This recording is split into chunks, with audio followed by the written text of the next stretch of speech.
앞에서 설명한 의사코드 알고리즘을 바탕으로 해서 내부적으로 카운터 제어 반복이 어떻게 구동되는지 살펴보도록 하겠습니다. 자, 소스코드로 가갖고 여기에 우리가 10명의 학생의 값을 입력을 받아서 평균을 계산하는 건데 5명의 학생을 입력을 받아서 평균을 구하는 걸로 바꿔보도록 하겠습니다. 그래서 여기 화일문에 반복문에 5로 바꿨습니다. 클래스 에버리지 클래스는 메인 메소드가 한 개가 있습니다. 자, 이 안에 제어권의 흐름에 따라 살펴보기 위해서 주요 지점에 브레이크 포인트를 두도록 하겠습니다. 14번째 줄, 그리고 17번째 줄, 그리고 18, 19, 20번째 줄, 그리고 23번째 줄. 자, 이렇게 브레이크 포인트를 두고 F5를 누릅니다. 자, 14번째 줄 화일문 앞에 서 있습니다. 자, 이 안에서는 그레이드 카운터의 값을 비교하라는 부분이 있습니다. 앞에서, 즉 14번째 줄 앞쪽에서 토탈은 0으로 초기화를 했고 그레이드 카운터는 1로 초기화를 한 상태입니다. 자, 그레이드 카운터가 현재 1입니다. 1은 5보다 작거나 같다. 이 명제는 참이 됩니다. 참이 되면 화일문 안으로 들어가겠죠. 자, F5를 누릅니다. 17번째 줄에 왔습니다. 16번째 줄을 지나가면서 화면에 이런 엔터 그레이드라는 프롬프트 메시지가 떴습니다. 자, 17번째 줄에서는 사용자가 입력한 값을 그레이드라는 로컬 지역 변수의 값을 할당하게 될 겁니다. F5. 자, 사용자한테 입력하라고 합니다. 50을 입력합니다. 엔터. 엔터 하면은 제어권이 18번째 줄로 이동했습니다. 자, 그레이드 값은 사용자가 입력한 50이라는 숫자를 받아서 현재 50으로 저장이 되어 있습니다. 자, 18번째 줄에서는 토탈, 처음에는 0으로 초기화가 됐죠.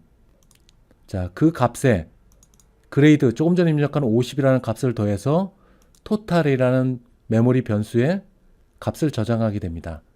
F5를 누르면은 이 토탈이라는 값이 50으로 바뀌게 될 겁니다. 5. 자, 바뀌었죠. 그 다음에 그레이드 카운터 현재 1이지만 2를 더 더해서 이 값으로 바꿉니다. F5. 자, 화일문의 끝 지점에 와 있습니다. 그리고 그레이드 카운터는 2가 됐습니다. 그 다음에 제어권은 다시 14번째 줄로 이동을 하게 될 겁니다. F5. 14번째 줄에 와서 조금 전에 바뀐 그레이드 카운터 2죠. 2가 5보다 작거나 같다. 참입니다. 그럼 블럭 안으로 또 들어가겠죠. F5. 자, 여기서 또 사용자로부터 입력값을 받습니다. 30으로 입력합니다. 엔터. 자, 그러면 18번째 줄에 와서는 그레이드, 현재 사용자로부터 입력받은 30이라는 값이 그레이드에 들어가 있는데 그 그레이드를 이전의 토탈 값 50입니다. 여기에 더해서 새로운 토탈 값을 갱신하게 됩니다. F5. 자, 80이 됐죠. 자, 80이 된 다음에 그레이드 카운터는 2를 더 더해서 기존에 2였지만 2를 더 더해서 3이 될 겁니다. F5. 끝 지점에 왔습니다. 다시 어디로 가나요? 14번째 줄로 갈 겁니다. F5. 자, 그레이드 카운터 조금 전에 갱신돼 갖고 숫자 3을 갖고 있습니다. 5보다 작다? 참입니다. F5. 그 다음에 입력받고 엔터. 그 다음에 18번째 줄로 왔습니다. 이전에 누적된 값 80. 그거를 읽어와서 그레이드 조금 전에 입력한 40 더합니다. 그러면은 120이라는 값으로 토탈이 바뀌어지겠죠. 자, 120이 바뀌었습니다. 그레이드 카운터 이전 값 3에서 1을 더 더하면 4가 되겠죠. 자, 끝 지점으로 왔습니다. 4가 돼서 그 다음에 어디로 가나요? 다시 14번째 줄. 자, 그레이드 카운터 4를 비교를 합니다. 4를 가지고 4는 5보다 작거나 같다? 참입니다. 안으로 들어가요.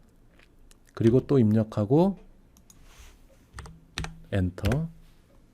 그러면 30이라는 입력값을 갖고 토탈을 누적을 할 겁니다. 기존에 있던 120에 더 더해서 F5. 그레이드 카운터 현재는 4지만 5가 될 겁니다. F5.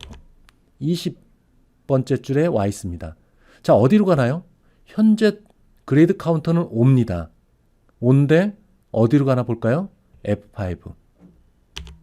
14번째 줄로 들어왔습니다. 자, 5는 5보다 작거나 같다? 참입니다. F5. 입력. 엔터. 자, 여기서 잘 보세요. 그레이드 카운터 현재 5입니다. 5. 거기에 1을 더 더합니다. 그럼 그레이드 카운터는 얼마가 될까요? 6이 되겠죠. 6. 여기서 현재 그레이드 카운터는 6입니다. 그런데 다시 어디로 갈까요? 이 밑으로 갈까요? 아니죠. F5를 한번 더 눌러보겠습니다. 다시 14번째 줄로 갑니다. 14번째 줄에 와서 그레이드 카운터 현재 6. 그 값을 5와 비교합니다. 5보다 작거나 같다? 거짓입니다. 즉, 이 거짓이 되는 순간에 화일문에서 빠져나와서 23번째 줄로 이동하게 될 거예요. F5를 누릅니다. 자, 넘어왔죠. 여기서 중요한 것은 화일문의 헤드가 거짓이 되는 순간, 즉 그레이드 카운터가 6이 되는 순간에 넘어오게 되는 겁니다. 그리고 F5를 한번 더 눌러볼까요? 그러면 결과 최종 토탈과 에버리지를 출력해서 보시는 바와 같이 이렇게 화면에 나타나게 되는 겁니다. 자, 예전에 시험 문제에서는 이런 문제도 냈었어요.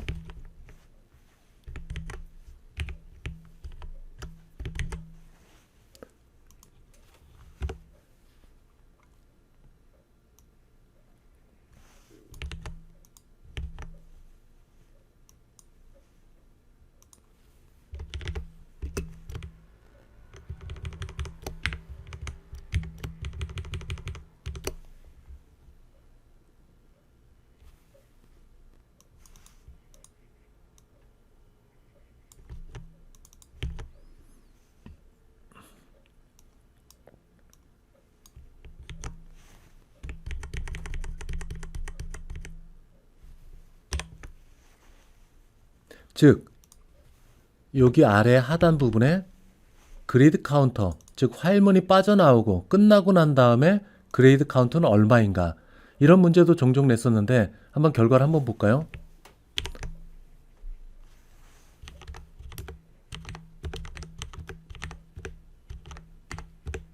자, 6이 됐습니다. 6.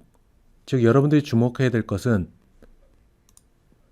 그레이드 카운터, 즉 화일문의 헤드 부분이 거짓인 상황에서 나오게 된다는 것, 여러분들이 꼭 기억해 주시기 바랍니다. 코드 분석을 마치고 강의 노트로 돌아가겠습니다. 여기 있는 내용들은 코드 분석을 통해서 우리가 설명됐던 것들이기 때문에 넘어가도록 하겠습니다. 자, 이런 코드들을 조금 전에 봤죠. 그리고 화일 순환문, 그리고 화일 반복문, 그리고 10명의 학생의 값을 입력을 하고 토탈 값, 그리고 평균 값, 이렇게 나오네요. 자, 56페이지에서 설명하고 있는 내용은 지역 변수에 관계되는 내용입니다. 자, 모든 지역 변수의 값은 반드시 사용하기 전에 초기화를 하는 것이 필요합니다. 물론 여러분들은 비주얼 스튜디오를 사용하고 있기 때문에 지역 변수나 인스턴스 변수, 여기에 초기화되지 않았을 경우에는 자동으로 비주얼 스튜디오가 초기화를 해주게 됩니다. 그렇지만은 여러분들이 직접 코딩을 해서 확정적인 값을 할당하는 것이 필요합니다. 의미 있는 값으로 이들 지역 변수의 값을 초기화하는 것들이 좋은 프로그램의 습관입니다. 자, 이 예제에서 보게 되면은 토탈 그리고 그레이드 카운터 각각의 0과 1로 의미 있는 값으로 초기화를 했습니다. 이렇게 명시적으로 초기화라는 것이 코드상에서 안정적으로 돌아가는데 필요한 요소라고 할 수 있습니다. 자, 반복적인 내용인데 모든 지역 변수는 사용하기 전에 초기화를 하는 것이 필요하다. 잘못되면은 컴파일 오류가 발생할 수 있다고 얘기를 하고 있습니다. 초기화되지 않았을 경우에는 여러 가지 문제를 야기할 수 있다고 얘기를 하고 있네요. 그래서 비주얼 스튜디오 내에서는 초기화되지 않았을 경우에는 자동으로 초기화를 해주지만 이것은 바람직한 코딩이라고 할 수가 없습니다. 반드시 여러분들이 지역 변수나 인스턴스 변수를 사용하게 되면은 반드시 초기화를 그 자리에서 하는 것이 필요합니다. 자, 앞에서 얘기가 나왔던 카운터, 합계 이런 것들은 0과 1로 초기화라는 것이 좋다라고 얘기를 하고 있습니다. 일반적으로 0으로 초기화되는 것이 가장 일반적인 예라고 할 수 있습니다. 여기서는 정수 나누기 정수면 정수값이 된다는 것을 설명하고 있습니다. 즉, 두 개의 정수를 나눴을 때 소수 부분, 즉 소수점 아래 숫자들은 모두 반올림하지 않고 절사가 됩니다. 즉 없어지게 되는 거죠. 소수점 아래 자리는 모두 없어지게 됩니다. 자, 여기서 예에서 7 나누기 4, 이 경우에 산술 계산에서는 1.75가 됩니다.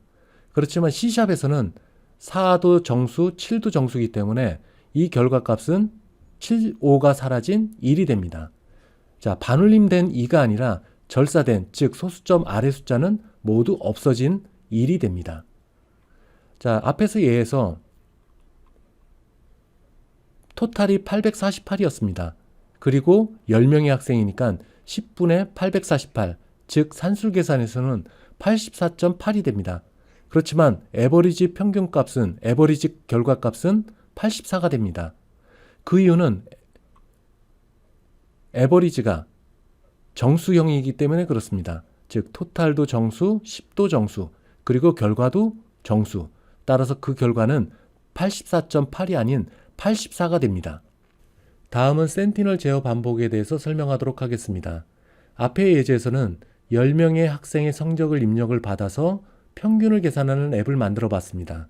자, 이제는 임의의 수의 학생, 즉 학생 수가 알려지지 않은 상태에서 입력된 성적을 평균으로 계산하는 이런 내용들을 살펴보겠습니다. 자, 센티널 값이 나옵니다. 센티널 값은 보초병 값이라고도 얘기를 할 수 있습니다. 즉 보초병이 지키고 있는 정문에서 계속 출입을 시키다가 어느 순간에 정문을 닫는, 즉 정문을 닫는 조건을 얘기를 합니다. 여기서 정문이라는 것은 반복문을 얘기를 합니다. 반복문이 계속 수행되다가 어느 특정된 값이 입력되면 그 반복을 멈추는 것, 이걸 센티널 값입니다. 따라서 센티널 제어 반복은 루프가 반복이 되는 것을 알 수 없기 때문에, 몇 번 반복되는지 알 수 없기 때문에 불확정 반복이라고 얘기를 합니다. 자, 임의의 수의 학생의 성적을 입력을 받아서 평균을 계산하는 것. 자, 이것을 세분화를 해보도록 하겠습니다. 목표, 최상단은 평균을 계산하는 겁니다. 이 목표를 위해서 다음과 같은 세 가지 단계로 세분화를 해보도록 하겠습니다. 자, 앱에서 필요로 하는 변수를 초기화하는 부분, 그리고 성적을 입력을 받아서 합산하는 것, 그리고 몇 번 입력을 받았는지 카운팅을 세는 것, 그리고 마지막으로 평균을 계산하고 화면에 그 결과를 출력하는 것. 자, 이런 등등의 것들로 세분화를 할 수가 있게 됩니다. 자, 어느 정도 상세화를 할지 이런 것들은 프로그래머가 판단해서 이 정도까지만 하면은 코드를 만들 때, 프로그램 할 때 이젠 완벽하다라고 하는 수준까지 알고리즘 사용서를 만드는 것이 필요합니다. 자, 상세화 수준은 논리적으로 다음과 같은 세 단계로 구성할 수가 있습니다. 첫 번째는 변수들을 초기화하는 단계, 두 번째는 사용자로부터 데이터를 입력받고 그에 맞춰서 계산을 수행하는 단계, 세 번째는 최종 결과를 계산하고 종료하는 단계, 이렇게 세 개의 논리적인 단계로 나눌 수가 있게 됩니다. 자, 우선 변수를 초기화하는 단계. 자, 변수를 초기화하는 단계에서는 아마 토탈 값을 0으로 만들고 카운터, 횟수를 0으로 초기화하는 것, 이런 것들이 필요하겠죠. 두 번째, 사용자로부터 성적을 입력을 받고 합산하고 그리고 몇 명이 현재 입력됐는지 카운팅을 세는 것. 자, 이런 것들을 다음과 같은 의사 코드로 만들 수 있게 됩니다. 우선 사용자에게 첫 번째 성적값을 입력하라는 프롬프트 메시지를 화면에 출력을 하게 됩니다. 그러면 사용자는 그 출력된 메시지를 보고 첫 번째 성적을 입력을 하게 됩니다. 그 다음에 화일문으로 들어가게 됩니다. 화일문은 사용자로부터 센티널 값이 입력되지 않은 순간, 입력되지 않는다면은 계속 화일문을 반복적으로 수행하게 될 겁니다. 자, 그래서 사용자는 입력된 그레이드를 토탈에 누적을 하게 되고, 그리고 카운터를 하나 더 증가해서 다음번 성적을 입력받게끔 합니다. 사용자에게 다음번 성적을 입력하라는 메시지를 화면에 띄우고, 그 다음에 두 번째 또는 다음번 성적을 입력하게 됩니다. 계속 사용자는 입력을 받게 되고, 나중에 센티널 값이 입력되면은 화일문을 종료하고 빠져나오게 됩니다. 자, 다음은 성적을 평균을 계산하고 화면에 출력하는 단계입니다. 이때는 카운터가 0이 아닌 경우, 즉 0이 아니라는 말은 뭔가 입력값이 있다는 말이죠. 즉 0이 아닌 경우, 카운터가 0이 아닌 경우에는 if 문 안으로 들어가서 전체 누적된 토탈 값에 카운터 값을 나눠, 그리고 평균을 계산하는 겁니다. 그리고 평균을 화면에 출력하게 됩니다. 만약에 카운터가 0이라면 else 문으로 가서 자, 사용자로부터 성적을 입력받지 못했습니다라는 메시지를 화면에 띄우게 됩니다. 여기서 분모가 0이 될 가능성을 테스트하는 것이 좋습니다. 즉, 분모가 0인 경우에는 산술적으로 무한대 값이 나옵니다. 무한대는 컴퓨터에서 처리할 수 없는 값이 되게 됩니다. 따라서 분모가 0이 되는 경우, 즉 여기서는 카운터가 0이 되는 경우를 얘기를 하게 되죠. 자, 카운터가 0이 되는 경우에는 else 쪽으로 가서 화면에 입력되지 않았습니다라는 메시지를 띄우는 것이 좋습니다. 앞에서 세분화 단계를 통해서 만들어진 의사 코드입니다. 우선 토탈과 카운터를 모두 0으로 초기화를 한 다음에 사용자에게 첫 번째 성적을 입력하라는 메시지를 화면에 띄웁니다. 그러면 사용자는 첫 번째 성적을 입력을 하게 됩니다. 그 다음에 화일문으로 들어갑니다. 화일문에서는 센티널 값이 입력받지 않은 순간까지는 계속 화일문이 돌아가게 될 겁니다. 이 안에서는 사용자가 입력한 성적을 토탈 값에 누적을 합니다. 그리고 다음번 성적을 입력받기 위해서 카운터 값을 하나를 더 증가를 시킵니다. 그런 다음 사용자에게 다음번 성적을 입력받게끔 화면에 메시지를 띄웁니다. 그러면 사용자는 그 메시지를 보고 다음번 성적을 입력을 하게 됩니다. 자, 이 성적이 입력될 때 센티널 값이 입력되는지 확인할 필요가 있겠죠. 만약 센티널 값이 입력이 되면은 성적 대신 센티널 값이 입력되면은 화일문, 이 반복을 멈추고 화일문을 빠져나가게 됩니다. 자, 13번째 줄에서는 카운터 값이 0인지 아닌지를 판단하게 됩니다. 0이 아니면은 if 문 안으로 들어가서 토탈에 카운터 값을 나눠서 평균을 계산합니다. 그리고 그 결과를 화면에 출력하게 됩니다. 만약 카운터 값이 0이라면은 else 쪽으로 가서 성적이 입력되지 않았음이라는 메시지를 띄우게 됩니다. 자, 0 나누기, 즉 카운터 값이 0인 경우 0분의 토탈 값이 되기 때문에 무한대가 됩니다. 그럴 경우에는 구문 오류 또는 의도치 않은 결과가 나올 수 있게 됩니다. 따라서 반드시 명시적으로 테스트를 해서 0으로 나눠지는 경우가 있을 경우에는 화면에 메시지를 띄우는 것이 좋습니다. 자, 여기서 보는 바와 같이 카운터가 0인 경우 if 문 안에서 처리하지 말고 else 쪽으로 와서 입력되지 않았음, 이런 메시지를 띄우는 것이 좋습니다. 만약에 0값이 있을 경우에는 else 문이 없고 0값이 입력됐을 경우에는 0 나누기가 되기 때문에 무한대가 돼서 구문 오류 또는 무한 루프가 돌 수가 있게 됩니다. 따라서 카운터가 0인 경우와 같이 0으로 나눠지는 경우, 이런 것들을 if 문을 통해, if else 문을 통해 갖고 처리하는 것이 좋습니다. 자, 의사 코드는 프로그래머가 실제 코드에 활용될 수 있을 만큼 상세화 수준을 높여갖고 만들어지는 것이 좋습니다.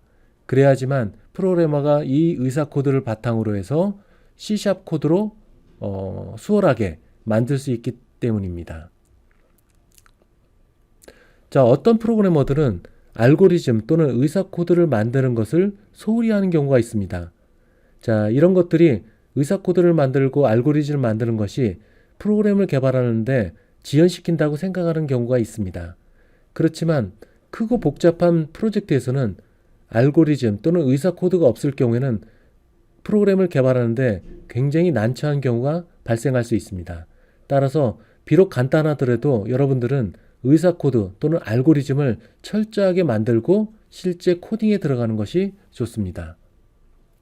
앞에서 설명한 의사 코드 알고리즘을 기반으로 해서 만들어진 소스 코드를 살펴보도록 하겠습니다. 메인 메소드 안에 토탈과 그레이드 카운터라는 두 개의 지역 변수가 나옵니다. 토탈은 입력된 성적을 누적해서 합산하는 그 결과를 저장하는 곳. 그레이드 카운터는 몇 명의 학생이 입력됐는지 그 횟수를 세는 변수입니다. 두 개 모두 0으로 초기화가 되어 있네요. 15번째 줄에서는 사용자에게 성적을 입력하든지 아니면 종료를 위해서 -1을 입력하라고 화면에 메시지를 띄우게 됩니다. 여기서 -1은 화일 반복문을 수행할 때 화일 반복문을 멈추는 그 시점을 얘기를 하는 값이 되겠습니다. 즉, 센티널 값이 해당됩니다. 16번째 줄에서는 사용자가 입력한 점수를 정수형 타입의 그레이드에 저장하는 그런 지역 변수를 나타내고 있습니다. 자, 화일문에 들어가겠습니다. 화일문의 헤드는 입력된 성적이 -1이 아니다 라는 명제를 갖고 있습니다. 이 명제가 참이면은 계속적으로 화일문이 반복적으로 수행이 되게 될 겁니다. 만약에 그레이드, 즉 앞에서 -1을 입력받아서 그 -1이 그레이드에 들어가 있다면은 -1은 -1이 아니다. 이 명제는 거짓이 됩니다. 따라서 화일문을 빠져나오게 되는 거죠. 자, 앞에서도 얘기했다시피 그레이드에 -1이 들어가면은 그 그레이드 1은 센티널 값에 해당됩니다. 그래서 화일문을 멈추게 되는 그 시점을 얘기를 하게 됩니다.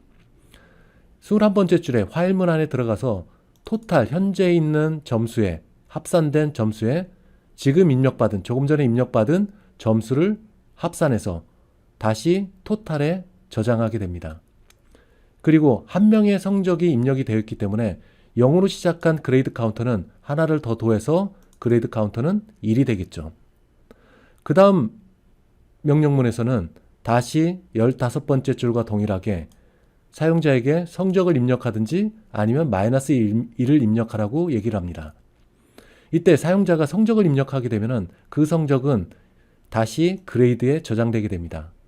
그리고 19번째 줄로 와서 현재 입력된 점수가 -1이 아니다.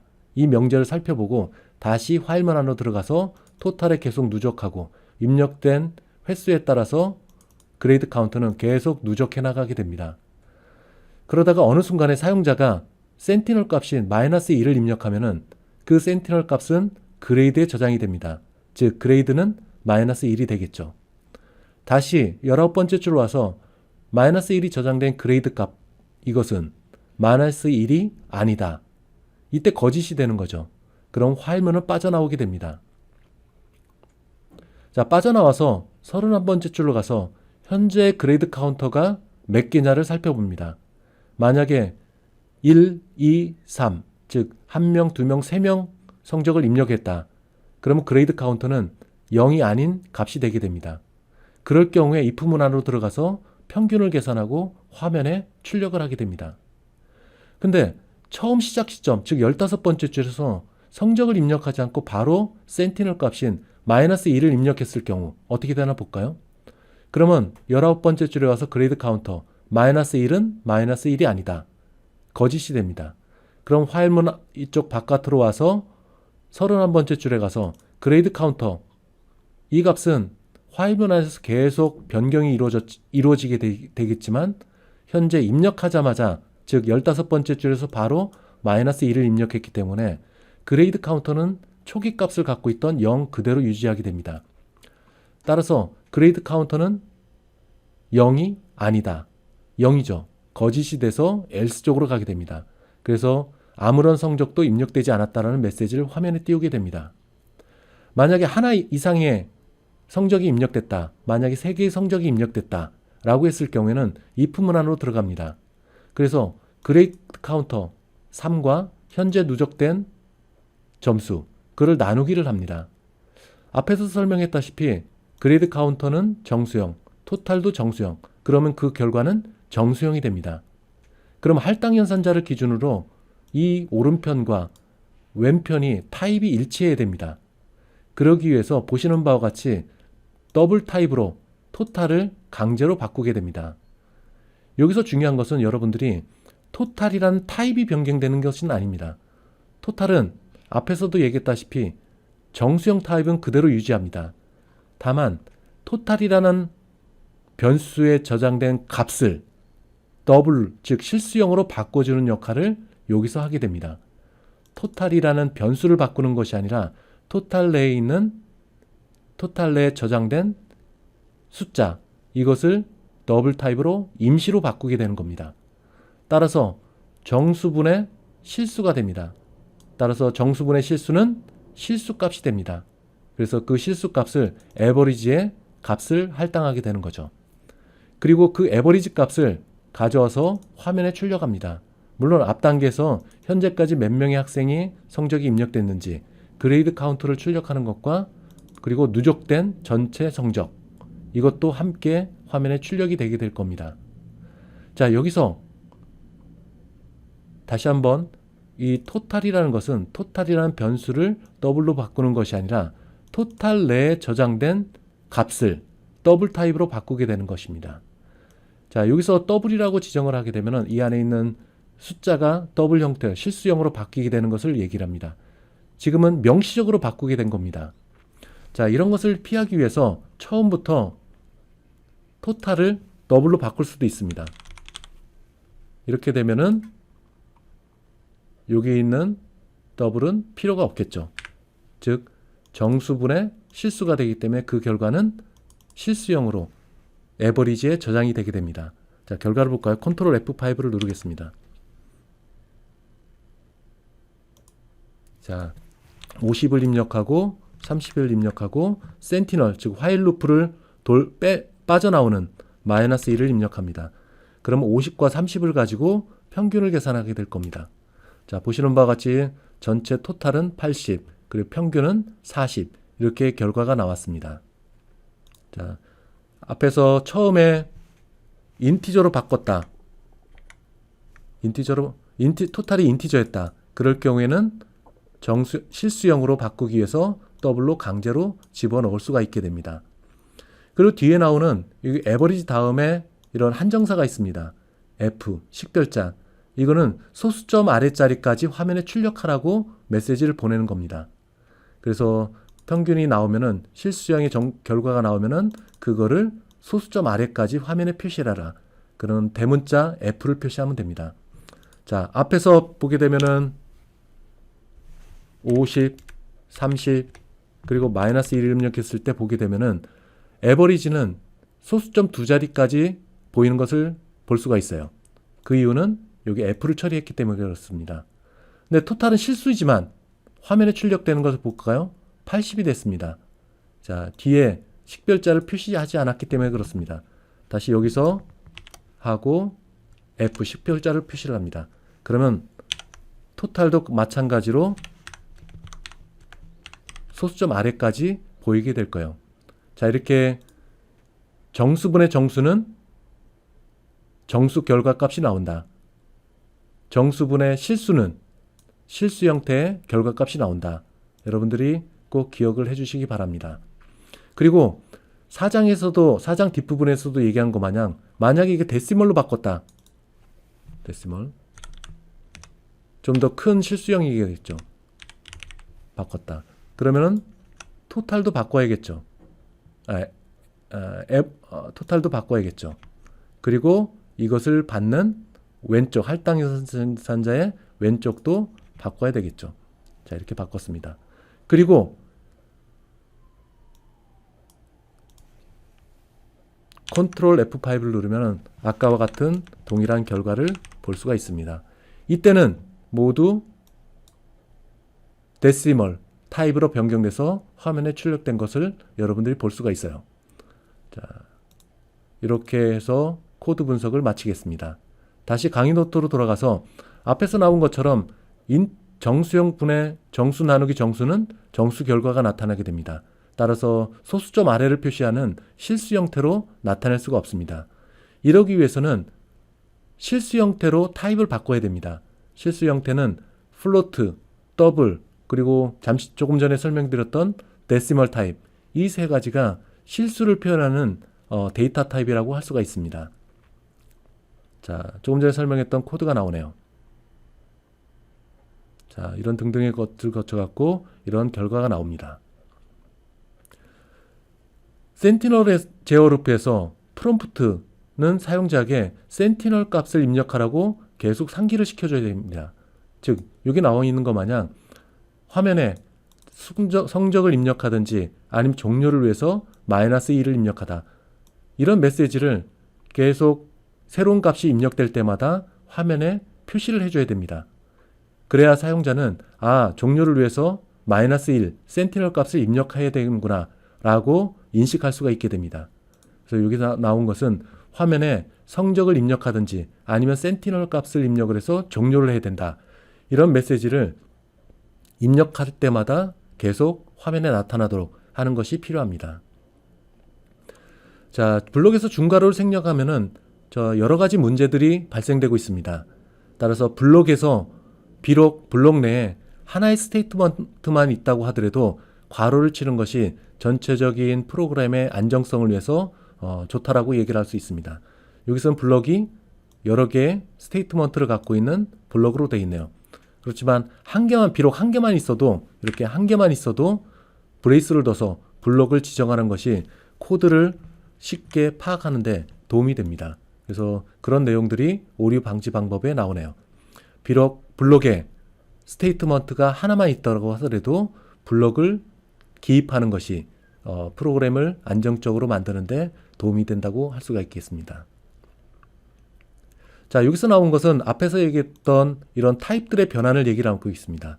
즉, 여기 있는 거면 데시멀 타입으로 토탈에 있는 값을 변경하는 것, 이걸 명시적인 변환이라고 얘기를 합니다. 또는 승격이라고 얘기를 해요. 토탈에 있는 값을 현재는, 자, 다시 원래 코드로 가보게 되면 원래는 토탈이 정수형 타입으로 되어 있지만 그것의 값을, 이 안에 있는 값을 더블로 명시적으로 바꾸는 것, 이거를 프로모션 또는 승격이라고 얘기를 합니다. 그래서 이 안에 있는 값을 명시적으로 더블이나 이런 다른 타입으로 바꿀 경우에는 괄호를 넣어서 이렇게 더블 타입으로 바꾸겠다라고 해주는 것이 좋습니다. 자, 괄호를 써갖고 타입을 이렇게 지정을 하면은 명시적인 변환이 됩니다. 자, 여기서 나오는 것은 에버리지, 실수형 타입, 더블 타입의 에버리지를 화면에 출력을 할 때 소수점 2자리까지 출력하라 라는 포맷 지정자입니다. F는.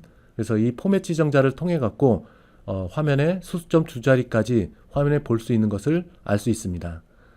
자, 사장의 끝부분에 이런 포맷 지정자에 대해서 나오고 있어요.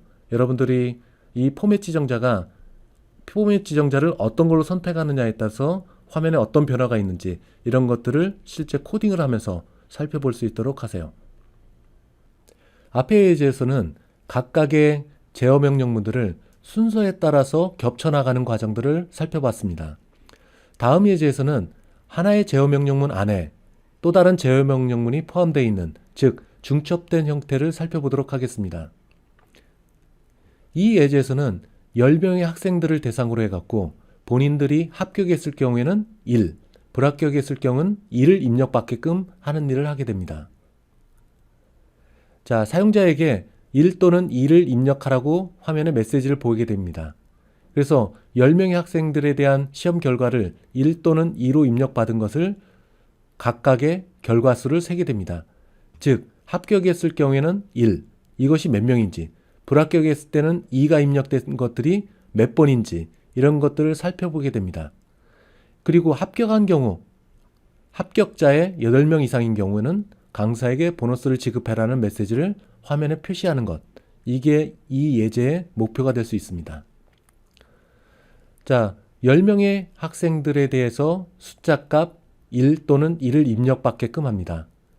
그리고 그 결과를 합격자 수가 몇 명인지, 불합격자가 수가 몇 명인지 이런 것들에 대한 횟수를 세게 됩니다. 만약에 합격자 수가 8명이 넘을 경우, 즉 1을 입력한 학생이 8명이 넘는 경우는 강사에게 보너스를 지급하라고 화면에 메시지를 띄우게 될 겁니다. 결국엔 최종 목표, 이 앱의 최종 목표는 시험 결과를 분석을 하고 8명 이상인 경우에는 강사가 보너스를 받을 수 있게끔 이렇게 화면에 출력하는 것, 이게 이 앱의 최종 목표가 될 수 있습니다. 자, 이 최종 목표를 위해서 단계적 세분화를 수행하도록 하겠습니다. 우선 변수를 초기화를 하고 그리고 사용자로부터 8명의 학생의 합격과 불합격을 입력받게끔 합니다. 그리고 합격과 불합격의 수를 계산해서 화면에 표시를 하고 강사가 보너스를 받을 수 있는지 이런 것들을 판단하게 됩니다. 자, 변수를 초기화하는 부분, 여기서 합격인 경우에는 passes라는 변수에 값을 누적할 거고 불합격인 경우에는 failures, 여기에 불합격자 수를 누적을 하게 될 겁니다. 자, 초기 시작할 지점에서는 합격과 불합격은 모두 0으로 초기화해야 되겠죠. 사용해야 할 변수들에 대한 초기화가 끝난 다음에는 두 번째인 10명의 학생들의 시험 결과를 입력하고 합격자 수와 불합격자 수를 계산하는 겁니다. 이를 위해서 다음과 같은 의사 코드를 만들 수 있습니다. 화일문으로 만들었네요. 자, 학생들의 인원수, 현재 인원수, 카운터 횟수, 이것이 10명 미만인 경우에는 화일문 안으로 들어가게 됩니다. 우선 사용자에게 성적을 입력하라는 메시지를 화면에 표시를 하게 됩니다. 사용자는 그 메시지를 보고 시험 결과를 입력합니다. 만약 합격인 경우에는 1을 입력하겠고 불합격인 경우에는 2를 입력하게 될 겁니다. 자, 입력된 시험 결과, 이것을 보고 합격인 경우에는 passes라는 변수에 2를 더 더하게 됩니다. 만약에 2를 입력했을 경우에는 failures 변수에 2를 더 더하게 됩니다. 화일문의 끝부분에는 다음번 학생이 하나가 더 추가된다 를 위해서 카운터를 하나 더 증가를 하게 됩니다. 자, 이와 같이 화일문 안에 if문이 들어가 있는 것, 이것을 중첩된 형태의 제어문이라고 할 수 있습니다. 마지막으로 시험 결과를 요약하고 강사가 보너스를 받을 수 있을지 이런 것들을 판단하는 부분이 세 번째에 해당됩니다. 이를 위해서 다음과 같은 의사 코드를 만들 수 있습니다. 자, 합격자 수를 화면에 표시하고 불합격자 수를 화면에 표시하고 그리고 합격자 수가 8명이 넘을 경우에는 화면에 보너스를 지급하라고 메시지를 띄우게 됩니다. 자, 조금 전에 설명한 전체적인 의사 코드입니다. 자, 화일문 안에서는 10명의 학생들에 대한 시험 결과를 입력하고 입력된 것 가운데 2를 입력했을 경우에는 passes라는 변수에 2를 더 더하고 2를 입력했을 경우에는 failures라는 변수에 2를 더 더하고 그리고 화일문을 하나 더 증가시키고 카운터를 하나 더 증가시켜서 다시 화일문에 헤드로 와서 10명의 학생들이 입력됐다면은 빠져나와서 화면에 합격자 수와 불합격자 수를 출력을 하고 그리고 10명이 넘을 경우에는 강사에게 보너스를 지급하라는 메시지를 띄우게 됩니다. 자, 이 의사 코드 알고리즘을 실제로 구현한 결과는 다음과 같습니다. 우선 의사 코드 단계적 세분화에서 얘기했던 것처럼 첫 번째, 사용할 변수들을 모두 초기화하는 겁니다. 메인 메소드에서. 그 다음에 파일문 안에 들어가서 10명 미만인 경우에는 파일문 안으로 계속 반복적으로 들어가게 됩니다. 이 안에 들어가서 사용자에게 합격인 경우에는 1을 입력을 하고 불합격은 2를 입력하라고 얘기를 합니다. 그래서 사용자로부터 입력받은 리절트, 이것을 if 문안으로 가져와서 리절트가 1이 입력됐을 경우에는 1이 같다. 그래서 if 문안으로 들어갑니다. 그래서 합격자 수를 누적하는 passes라는 변수에 1을 더 더해서 passes의 새로운 값을 할당하게 됩니다. 만약에 1이 아닌 값 2가 되겠죠. 2가 됐을 경우에는 failures에 하나를 더 더해서 failures의 변수를 값을 갱신하게 됩니다. 화면의 마지막 부분에서는 다음번 입력을 해서 스튜던트 카운터를 하나를 더 증가시킵니다. 자, 증가시킨 이 값을 가져와서 화일문 안에서 다시 10과 비교하는 과정을 거치게 됩니다. 그리고 10이 넘어서는, 즉 스튜던트 카운트가 만약에 11이라고 했을 경우에는 스튜던트 카운터 11은 10보다 작거나 같아. 이 명제가 거짓이 됩니다. 이 거짓이 되면 화일문을 빠져나오게 되는 거죠. 빠져나와서 먼저 하는 것들이 합격자 수를 화면에 출력하고 불합격자 수를 화면에 출력하게 됩니다. 그 중에 합격자 수가 8명이 넘어서는 경우, 이때는 강사에게 보너스를 지급해라 라는 메시지를 화면에 띄우고 앱은 종료가 됩니다. 자, 다음과 같이 이런 사용자로부터 이런 값들을 합격과 불합격에 해당되는 1과 2를 입력받아 갖고 합격인 경우에는 9명, 페일리어는 떨어진 경우 1명, 그리고 합격자 수가 8명이 넘어섰기 때문에 강사에게 보너스를 지급해라, 이런 메시지를 띄우게 됩니다. 만약 합격자 수가 8명 이하일 경우에는 제일 마지막에 있는 이 메시지가 화면에 출력되지 않겠죠. 자, 5명인 경우에는 아래 강사에게 보너스를 지급하라는 메시지가 나타나지 않습니다. 다음은 더하기, 빼기, 나누기, 곱하기와 같은 여러 가지 산술 연산자를 간단하게 쓸 수 있는 복합 할당 연산자에 대해서 소개를 하도록 하겠습니다. 우선 첫 번째 스테이트먼트에서는 C에 있는 값을 읽어와서 그 값에 3을 더한 후에 그 결과를 다시 C에 기록을 하게 됩니다. 자, 이 스테이트먼트를 다음과 같이 간단하게 쓸 수가 있게 됩니다. 복합 할당 연산자를 써서 간단하게 작성할 수 있습니다. 즉, C에 있는 값을 읽어와서 3이라는 값을 더한 후에 그 결과를 다시 C에 저장하는 것. 자, 복합 할당 연산자는 다음과 같은 여러 가지 종류들이 있습니다. 자, 오른쪽에서 있는 이 표현식들을 이렇게 복합 할당 연산자를 써서 구현을 할 수가 있게 됩니다. 그 중에 요 나머지 는 연산자를 한번 살펴보도록 하겠습니다. F, 즉 6이라는 값을 읽어와서 3으로 나눕니다. 그럼 그 결과가 2가 되겠죠. 2를 다시 F 쪽에 값을 할당하게 됩니다. 자, 이런 산술 연산자, 나누기와 같은 산술 연산자를 다음과 같은 복합 할당 연산자로 쉽게 구현을 할 수 있게 됩니다. 코드가 비교적 간단하게 이루어지게 되겠죠. 다음은 증가 또는 감소 연산자에 대해서 소개를 하겠습니다.